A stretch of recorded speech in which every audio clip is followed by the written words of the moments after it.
नमस्कार। आज के इस दिलचस्प विश्लेषण में हम बात करने वाले हैं लाइफ प्रोसेस, यानी जीवन की उन प्रक्रियाओं के बारे में जो असल में हमें और हमारे आसपास के सभी जीवों को जिंदा रखती हैं। तो चलिए ऊर्जा और पोषण की इस अद्भुत यात्रा को करीब से समझते हैं।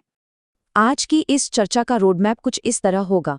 हम सजीवों की बुनियादी परिभाषा से शुरू करेंगे, जीवन की प्रक्रियाओं को समझेंगे, पौधों में पोषण और प्रकाश संश्लेषण के प्रयोगों पर नजर डालेंगे और फिर विषमपोषी पोषण से होते हुए मानव पाचन तंत्र की जटिलताओं तक पहुंचेंगे। भाग 1, सजीव क्या हैं? चर्चा शुरू करने से पहले एक बहुत ही बुनियादी सवाल, हम असल में कैसे साबित कर सकते हैं कि कोई चीज जिंदा है या नहीं? इसे ऐसे देखिए, एक दौड़ता हुआ कुत्ता, जुगाली करती हुई गाय या यहाँ तक कि एक गहरी नींद में सोता हुआ इंसान भी, इन सब में एक चीज कॉमन है और वो है निरंतर होने वाली आणविक गतियां यानी मॉलिक्यूलर मूवमेंट।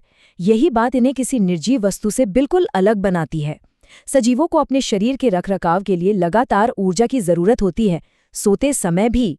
भाग 2, जीवन की प्रक्रियाओं का आधार। अब देखते हैं कि इन जीवित जीवों का अस्तित्व आखिर किन मूलभूत गतिविधियों पर टिका है। असल में ये 4 स्तंभ हैं: पोषण, श्वसन, परिवहन और उत्सर्जन। ये वो जरूरी मेंटेनेंस जॉब्स हैं जो किसी भी प्राणी को जिंदा रखने के लिए लगातार चलते रहने चाहिए। लेकिन आज की हमारी इस चर्चा का पूरा फोकस पहले और सबसे अहम कदम पर रहेगा, और वो है न्यूट्रिशन यानी पोषण। भाग 3, पौधों में पोषण। चलिए सबसे पहले ये समझते हैं कि हमारी इस पूरी जैविक प्रणाली में ऊर्जा की एंट्री आखिर पौधों के जरिए होती कैसे है। देखिए, इंसानों के मामले में तो हमें खाना ढूंढना पड़ता है ना? लेकिन हरे पौधे पूरी तरह से आत्मनिर्भर होते हैं। वो स्वपोषी पोषण या ऑटोट्रॉफिक न्यूट्रिशन का इस्तेमाल करते हैं। इसका सीधा सा मतलब ये है कि वे सूरज की रोशनी का उपयोग करके कार्बन डाइऑक्साइड और पानी जैसी एकदम साधारण चीजों से अपना जटिल भोजन खुद तैयार कर लेते हैं, बिल्कुल स्क्रैच से। अब यहाँ एक बहुत ही दिलचस्प बात सामने आती है।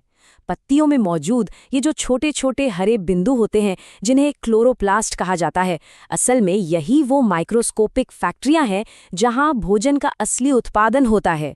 इनके अंदर क्लोरोफिल नाम का एक हरा वर्णक होता है जो सूरज की रोशनी वाली ऊर्जा को पकड़ने के लिए बहुत बहुत जरूरी है। और यहाँ है प्रकाश संश्लेषण यानी फोटोसिंथेसिस का वो जादुई नुस्खा।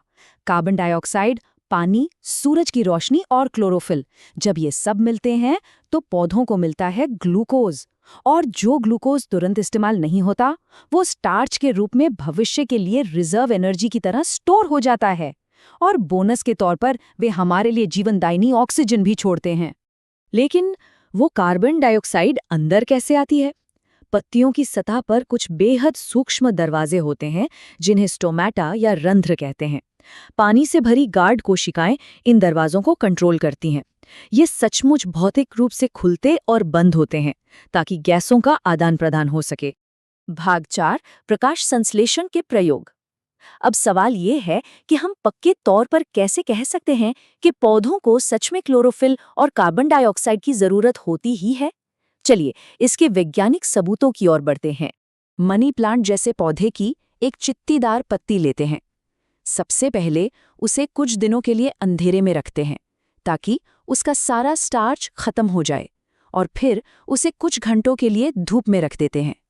इसके बाद क्लोरोफिल हटाने के लिए इसे उबाला जाता है और अंत में इस पर आयोडीन के घोल की कुछ बूंदें डाली जाती हैं। और इसके नतीजे वाकई शानदार हैं।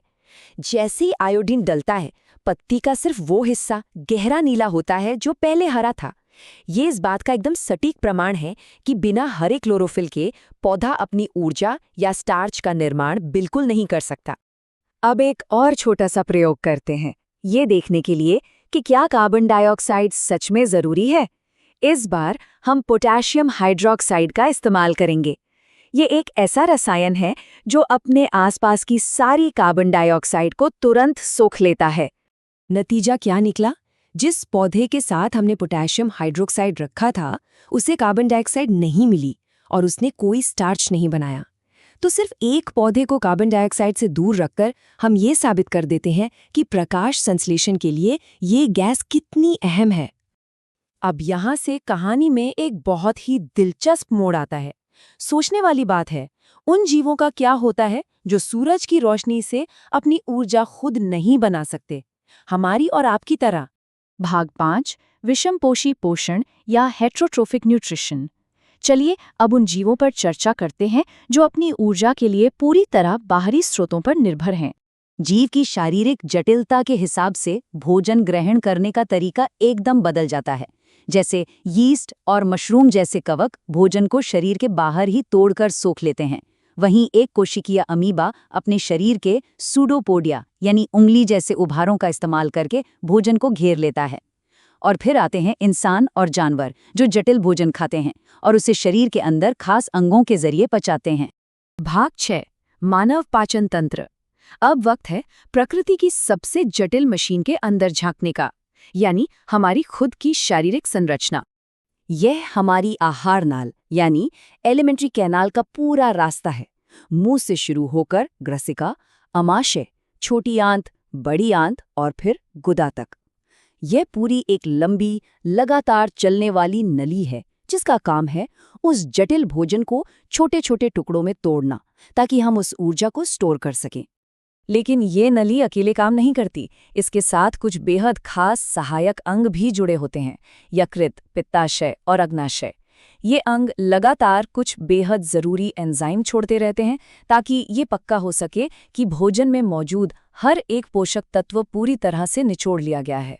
भोजन को तोड़ने की ये प्रक्रिया असल में हमारे मुंह से ही शुरू हो जाती है। इसे समझने के लिए हम एक बहुत ही आसान सा प्रयोग कर सकते हैं। 2 परख नलियों में स्टार्च का घोल लेते हैं और सिर्फ एक में इंसान की लार यानी सलाइवा मिलाते हैं। 20-30 मिनट बाद दोनों में आयोडीन डालते हैं और परिणाम वाकई हैरान करने वाले होते हैं। हम सच में अपने मुंह के एंजाइमों को लाइव एक्शन में काम करते हुए देख सकते हैं। जिस परख नली में लार थी उसका रंग बिल्कुल नहीं बदला क्योंकि लार ने उस जटिल स्टार्च को पूरी तरह तोड़ दिया था, जबकि दूसरी परख नली गहरे नीले रंग की हो गई। है ना कमाल की बात? तो हमने सूरज की रोशनी से लेकर हमारे पेट तक ऊर्जा की इस शानदार यात्रा को तो समझ लिया, लेकिन असली रहस्य तो अभी भी बाकी है। हमारा शरीर उस ऑक्सीजन का इस्तेमाल करके इस ऊर्जा को असल में अनलॉक कैसे करता है जो हम सांस में लेते हैं? ये सवाल हमें सीधे श्वसन यानी रेस्पिरेशन की अगली महान प्रक्रिया की ओर ले जाता है। अगले एक्सप्लेनर में सुलझाने के लिए हमारे पास अभी भी ढेरों जैविक रहस्य बाकी हैं।